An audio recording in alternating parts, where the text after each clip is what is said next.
Hey everyone, welcome back for another deep dive. Usually we get all caught up in the predictions game, right? Like, what's the next big thing? But today we're doing something a little different. Yeah, we're going deeper, looking at how change itself happens, Mm. the underlying structure of it all. And to help us with this, we've got this really interesting paper from way back in 2014 called, get this, Rigidly Defined Uncertainty. Yeah, sounds a little like an oxymoron, doesn't It it? kind of does, yeah. Yeah, But, as you dig in, it makes sense. The author argues that getting fixated on making specific predictions can actually make you miss the bigger picture. exactly. So today, our mission, should we choose to accept it, is to, for you, is to really pull out the core insights about how human behavior and technology are shifting, like on a deep level, and how that's going to shape the future, based on what this paper is saying. Yeah, and I think one of the things the author says right off the bat, it's a pretty almost like an unpopular view, is that people aren't always driven by a deep desire to learn or think critically. Mm. What really captures our attention is stuff that's familiar. Hmm. Things that validate what we already know and, like a shortcut. Oh, yeah. Think about it. Like, how many times have you seen, like, a meme go viral, right? Like a shallow meme compared to a well-researched article, you know what I mean? Absolutely. And kind of relating to that is something that the author really stresses a lot is just how influential social proof is. We naturally look to others to figure out what to do, what to believe. Yeah, like what's cool, what everyone else is doing. Exactly. Yeah. And, that collective behavior is a huge engine for trends, even like big entrenched ideas. But, the author also points out that history is full of once popular ideas that, kind of died out. It's a graveyard, yeah. So just because something's super popular doesn't mean it's going to last. Sometimes it's almost like a sign that it's on its way out because the attention is going to move on to something else. Yeah, yeah. Which leads us to this really interesting idea the author calls the arc of human systems. So instead of just thinking about progress as like a straight line, always moving upwards, they propose that it's more of a cyclical pattern, an arc. Yeah. That could even see us, like circling back to really basic human preferences, almost like a, I don't know, a technologically advanced caveman era or something like that. Yeah, I mean, it's definitely not a literal return to prehistoric times, obviously. Yeah. But if you think about it, right, like those core human desires, how we interact, how we learn, communicate, even just the fundamental ways we organize our lives, those things stay pretty consistent, Yeah. And technology is really providing new ways for those enduring preferences to like manifest and amplify themselves. It's kind of like playing a familiar song, but with a whole new set of instruments. I like that. And it actually reminds me of that whole like third wave concept from Alvin Toffler, about these huge shifts in society. Yeah. But I think what you're saying is like this perspective suggests a different shape to change. Not just one wave after another, but something with a curve to it, right? Like a potential for a return, a circling back. Exactly. Okay, so what's driving this arc? The author talks about these attractors, almost like invisible forces that pull our systems in certain directions. What are they all about? So these attractors, right, they're basically these fundamental human behavioral inclinations. Like one of them, they call it the innate desire to accumulate, that inherent drive we have to be productive, to, have more, acquire stuff. Oh, yeah. But here's the interesting thing, right, and this is something for you to think about. That very same drive, now that it's powered by technological efficiency, it could end up leading to people wanting to work less and have more leisure time Mm, because those efficiencies free up so much of our time. yeah. Which, like, when you think about it, it makes sense, right? Everyone's always striving for that work-life balance. Absolutely. All right, so another big attractor is this innate desire to belong, this, like, deep need for community, to be part of a tribe, that sort of thing. And the author points out how powerful social proof is, right? Like how much it shapes our choices and actions. So how does that play into this whole arc thing? Well, think about how that need to belong shapes our values. Right. The author brings up this interesting contrast between the super individualistic me focus that we often associate with the 80s, those action heroes that single-handedly save the day, Yeah. versus the more team-oriented narratives that are popular now, Yeah. more ensemble casts, like everyone working together. They even give the example of the ANZAC spirit in Australia. it really came from a time that emphasized collective identity. Yeah. So it raises a big question, I think. How do all the current debates around group identity connect with this really fundamental human drive to belong? Yeah, it's a really interesting way to look at those debates. Okay, so there's another attractor that I think might catch some people off guard. It's called infantilism. Now, the author isn't using this term in a clinical way or anything like that. What they're getting at is this idea that there are more and more childlike behaviors and preferences showing up in adults. Yeah, I think a lot of people can relate to that. Like they point to things like, all the playful names of Web 2.0 companies, right? So many of them end in Ollie or R. Hmm. Even the way SMS language has evolved, with abbreviations and emojis and all that. So what's the deeper meaning behind all of that? Well, I think what's really fascinating here is that these trends, they might seem lighthearted, but they could actually be showing us something about a bigger cultural shift.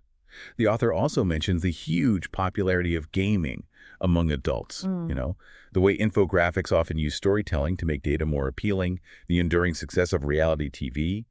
They even talk about a sense of presentism that you only live once, or YOLO mentality, that really strong focus on instant gratification, you know.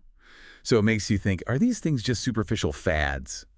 Or are they actually pointing to this deeper human desire for simplicity or escapism, or maybe even a kind of prolonged adolescence in our super technologically advanced world? I mean, I'm definitely seeing that YOLO attitude reflected in a lot of online behavior these days.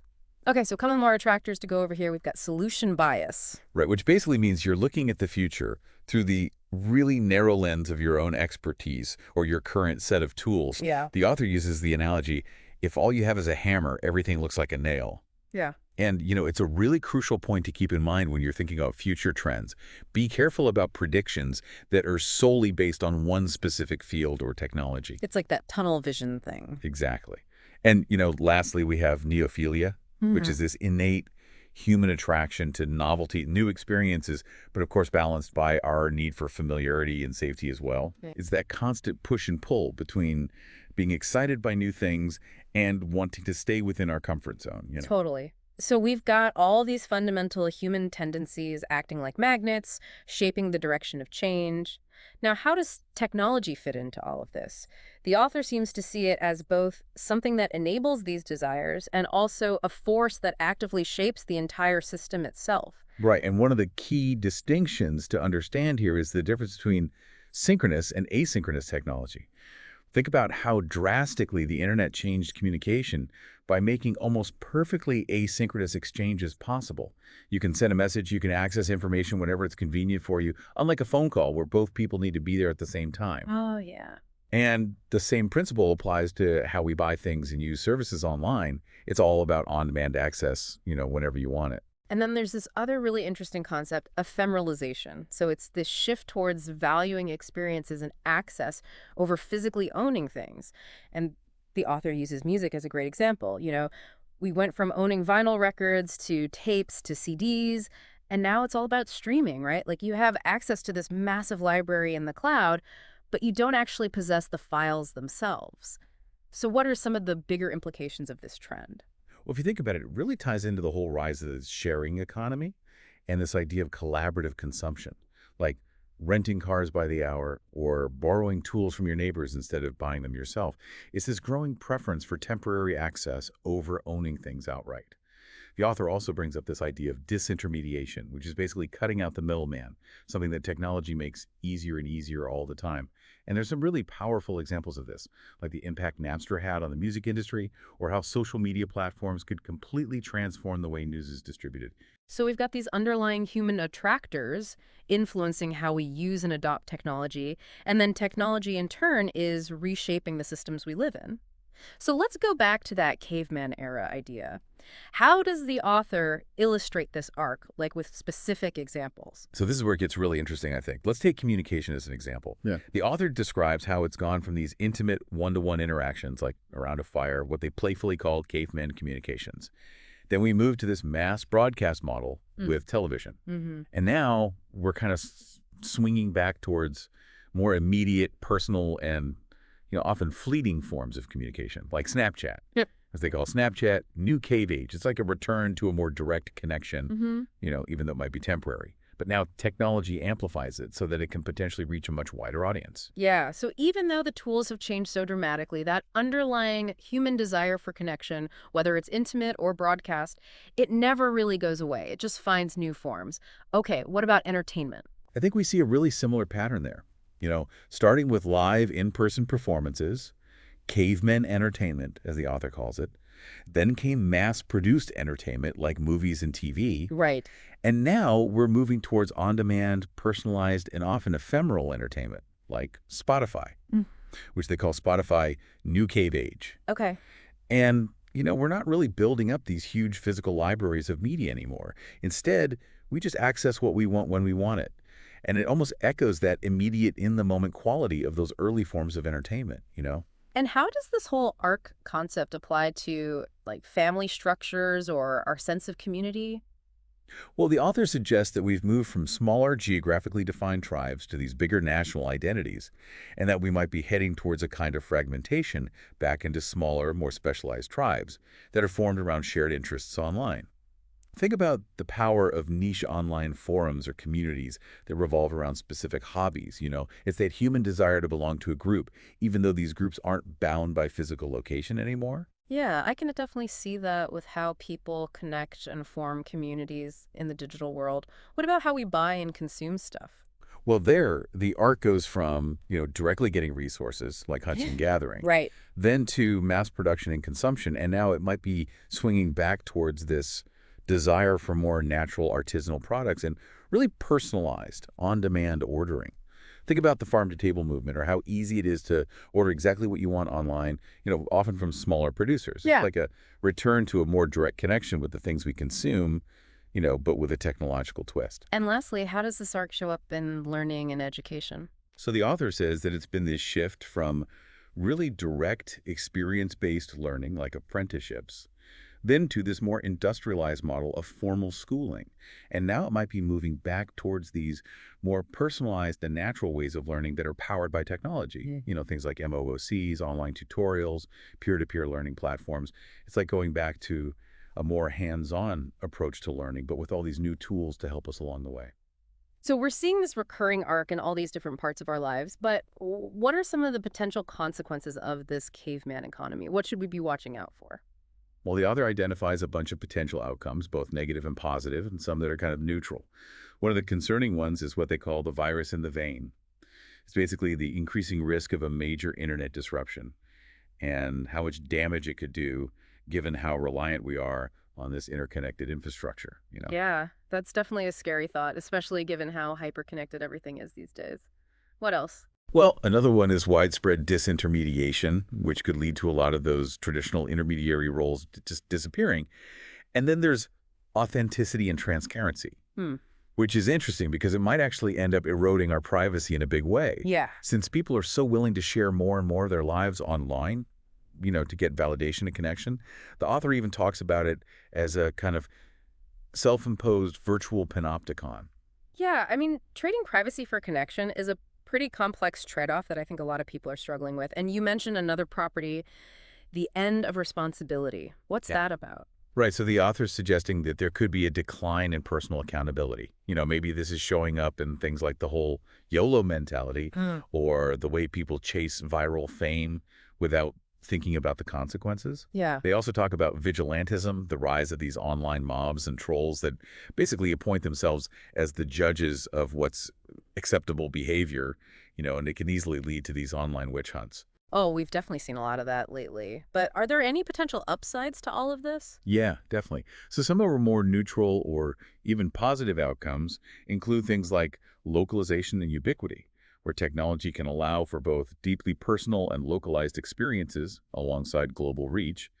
There's also relational inversion, which is basically a shift in traditional power dynamics, where we have to rethink who the customer really is in a lot of relationships. And finally, there's artisanality, this renewed appreciation for craftsmanship and unique, one-of-a-kind goods. Yeah, and we're definitely seeing a resurgence of interest in handmade and unique things these days. So, given all of this, how should businesses and individuals approach this caveman economy? The author doesn't seem too keen on traditional, rigid business plans. Right. They're more in favor of this adaptable, what they call emergent plan, or a really flexible business model Yeah. that can respond to all these changes and generate revenue in different ways. And the key idea here is anti-fragility, Hmm. not just being able to survive change, but actually getting stronger because of it. So, it's less about locking into a rigid strategy and more about staying agile and learning as you go. And what's the big question everyone should be asking themselves when making decisions in this context? Well, it all circles back to that central idea, what would caveman do Yeah. in this high-tech world? It's about understanding those deep human needs and preferences that are coming back around in these new forms. Right. So to wrap this all up, what we're getting from rigidly defined uncertainty is that the future isn't just about the latest gadgets or incremental improvements.